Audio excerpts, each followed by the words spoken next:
Great. So yeah, let's start off by logging into a system here. So Scott, where would someone go if they wanted to do a manual transaction inside of Bob?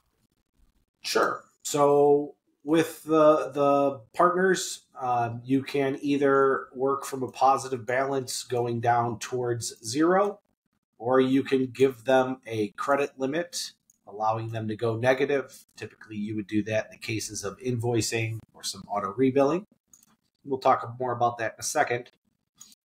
But in many cases, you are working off of insertion orders. So the difference in ours between an insertion order and an invoice is that an insertion order is prepaid, an invoice is paid after those leads are delivered.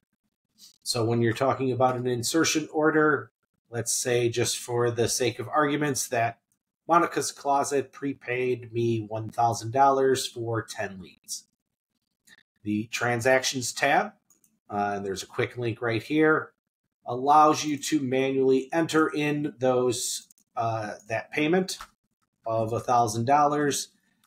Excuse me. Add notes. Maybe this is insertion order 123 from your invoicing system, and then that payment automatically credits that partner $1,000. Either then bringing them closer to zero if it's something like a partial payment, or if you're working from a prepayment, that would then give them $1,000 worth of buying. So to confirm, this $1,000 is only in boberdoo, though, right? It's not actually crediting anything else anywhere. Right? That is correct. Yes, exactly. This is for the boberdoo balance specifically. It is not tied to any credit card or anything like that. Great.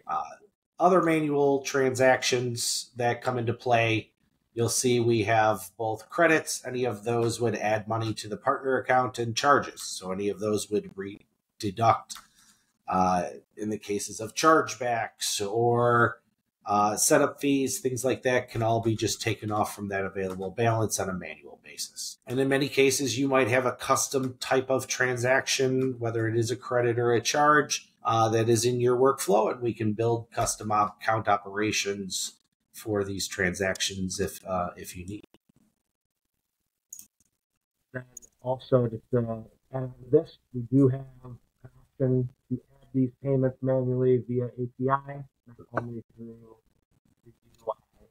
It also can be done as part of settings API.